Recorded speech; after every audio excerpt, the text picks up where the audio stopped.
जय श्री राधे, जय श्री कृष्ण। मंदिर श्री बंसी वाले महात्मा यूट्यूब चैनल अंबाला शहर की ओर से हम आप सबका हार्दिक अभिनंदन करते हैं। जैसा कि आप सभी जानते हैं कि आजकल पुरुषोत्तम मास का पावन महीना चल रहा है और इस पुरुषोत्तम मास में जो भी हम धर्म कर्म का कार्य करते हैं उसका हमें अनंत फल मिलता है, उसका हमें 10 गुना ज़्यादा पुण्य मिलता है। तो इस पुरुषोत्तम मास में विशेष रूप से भगवान जी की भक्ति करनी चाहिए, भगवान के नामों का जाप करना चाहिए। जिस किसी प्रकार से भी मन भगवान में लगा रहना चाहिए। इस पुरुषोत्तम मास को अन्य सब महीनों से श्रेष्ठ समझा जाता है। यह भगवान श्री हरि विष्णु जी ने और भगवान श्री राधा कृष्ण जी ने स्वयं कहा है कि पुरुषोत्तम मास अन्य सब मासों का स्वामी है।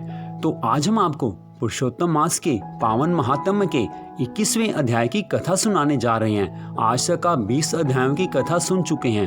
अब आप पुरुषोत्तम मास महात्म्य के 21वें अध्याय की कथा सुनिए, जो कि इस प्रकार है। कृपया आप इसे ध्यान से सुनिए। बोल श्री राधा कृष्ण भगवान की जय। बोल श्री हरि विष्णु भगवान की जय। बोल श्री गौरी शंकर भगवान की जय। अब 21वां अध्याय। श्री हरि विष्णु भगवान कहने लगे कि हे नारद, फिर प्रतिमा को अग्नि द्वारा शुद्ध करके प्राण प्रतिष्ठा करे, अन्यथा मूर्ति धातु ही रहती है।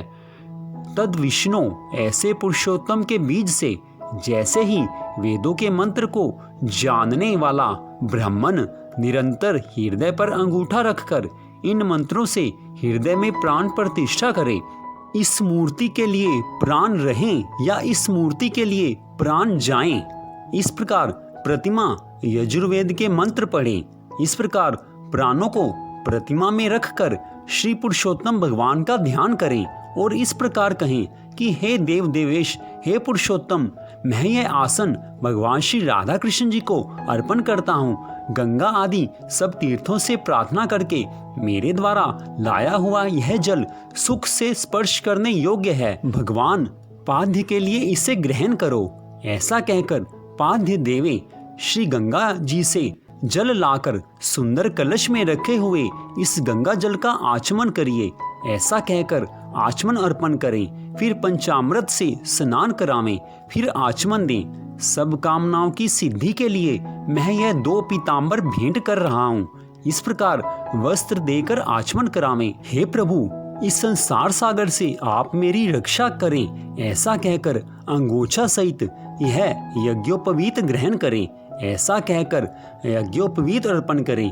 हे श्रेष्ठ, सुगंधि युक्त मनोहर दिव्य चंदन के विलेपन को प्रीति के लिए ग्रहण करें। ऐसा कहकर अक्षत चढ़ावें। इस प्रकार के शब्द आदि 24 मंत्रों से नाम के अंत में चतुर्थी विभक्ति लगाकर प्रत्येक अंग की पूजा करें। फिर पुष्प आदि लेकर हर एक वस्तु से पुरुषोत्तम भगवान का पूजन करें। तो इस प्रकार पुरुषोत्तम मास महात्म्य के 21वें अध्याय की कथा का यहाँ पर विश्राम हुआ। यह पुरुषोत्तम मास के 21वें अध्याय की कथा आपने सुनी।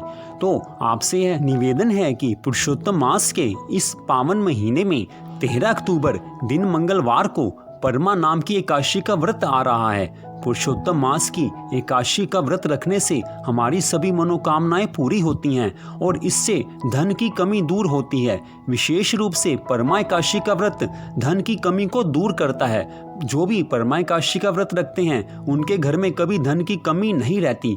तो पुरुषोत्तम मास के इस पावन महीने में परमा एकादशी का व्रत आप अवश्य रखिए।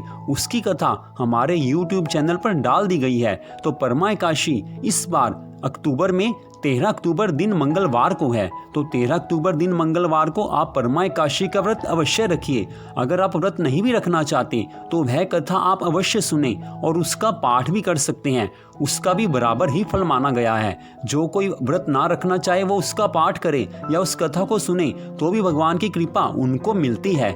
इसलिए कृपया आप परमा एकादशी की कथा को सुने, जरूर सुने। तो यह सारी कथा आप मंदिर श्री बंसी वाले महात्मा यूट्यूब चैनल अम्बाला शहर की ओर से सुन रहे थे। आप सबका बड़ा बड़ा धन्यवाद कि आप पिछले 20 दिनों से पुरुषोत्तम मास के पावन महात्म्य की कथा को सुन रहे हो।